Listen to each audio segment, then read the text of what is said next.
I'm sideways. Anyway, uh, so we're going to talk about a book called Sweep.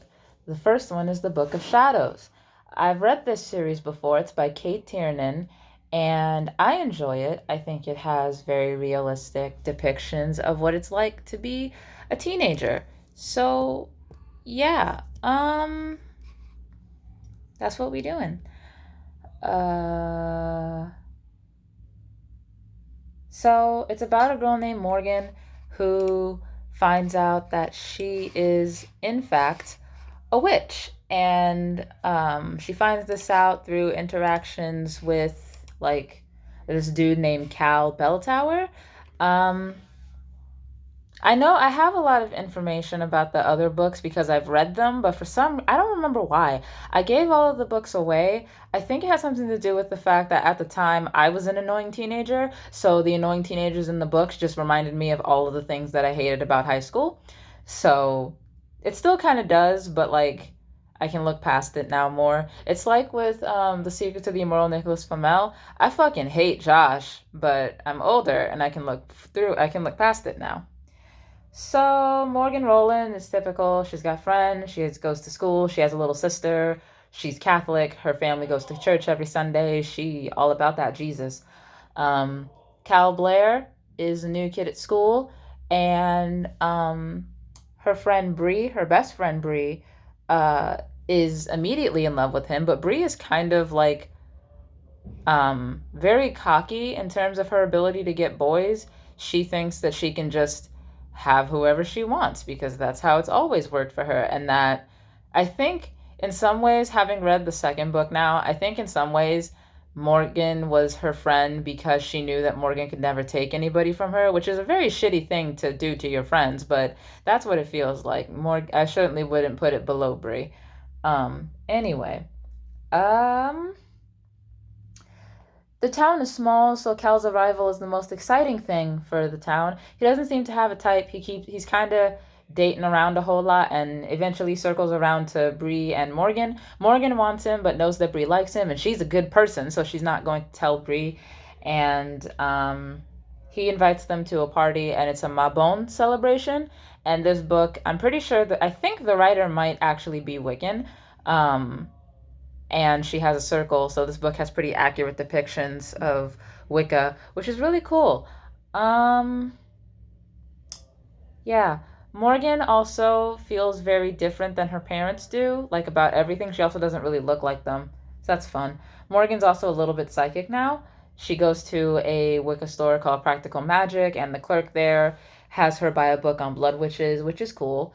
I keep wanting to say Megan. Morgan's magic is awakening, and Cal knows about it. And at the beginning of each chapter, there's like a little section that's someone's book of shadows. I think in the first book it's Cal's. I can check. I have the book right here. Um, this is what the book looks like. Uh, Actually, no. In the first book, it's like quotes at the beginning of it, and then I don't know whose writing that is. There are two different sets of writing. One of them I'm pretty sure is Cal, and I'm not sure the other one might be Morgan. Um, yeah. Yeah, I think like the loopy text, the loopy cursive is Morgan and the print is Cal. So that's fun. Um, I should have the physical copy of books more often. I have a bunch of them up there. I don't buy the physical copy of every book that I have because that's inconvenient. When I was younger, I didn't appreciate e-readers, but then I got older and life got busy and I got a Kindle and it was like I can read books all on storage on this one thing. Fan fucking tastic. Anyway, um so they do another circle and Morgan is like all sensitive and shit like that, so she has to like ground herself by like laying on the ground.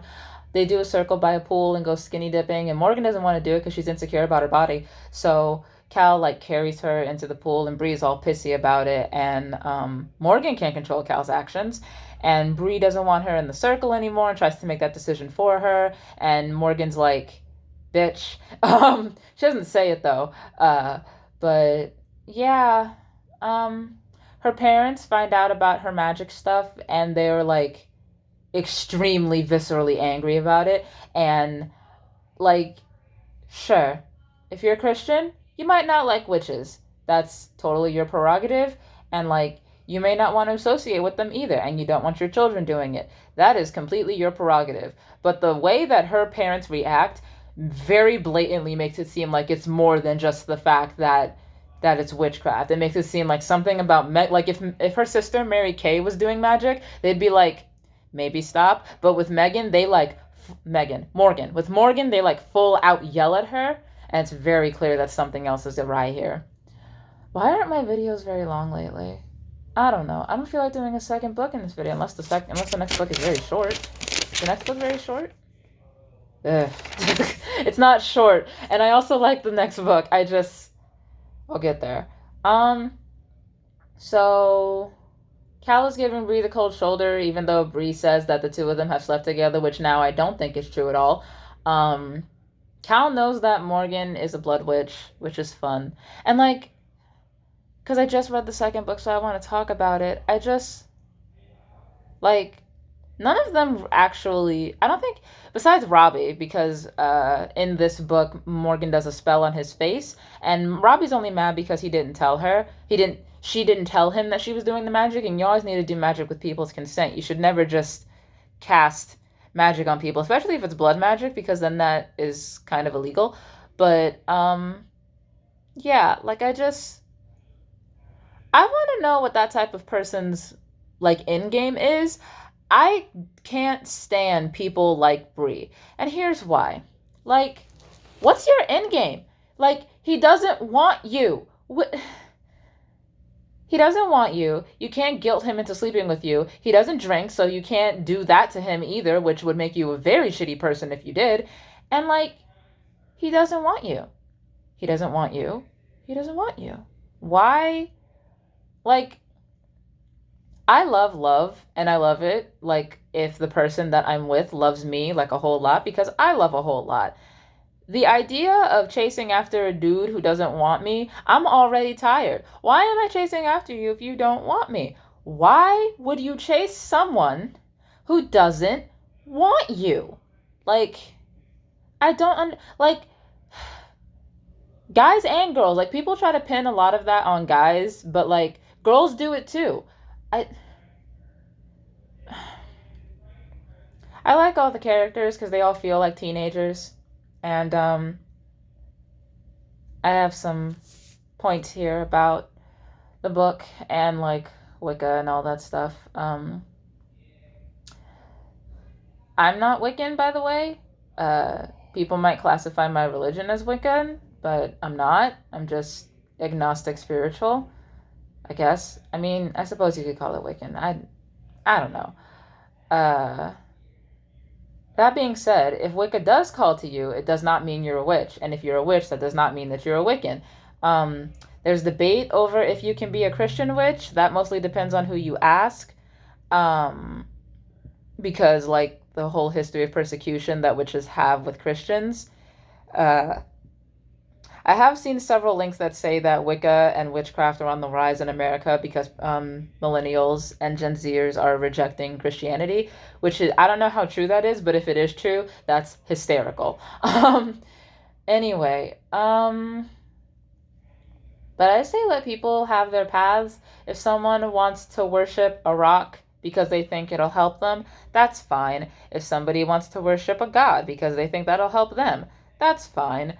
Like, don't interfere with what people want to worship. It brings them comfort, and just leave them alone. Don't call it stupid. Don't belittle them. Just leave them alone.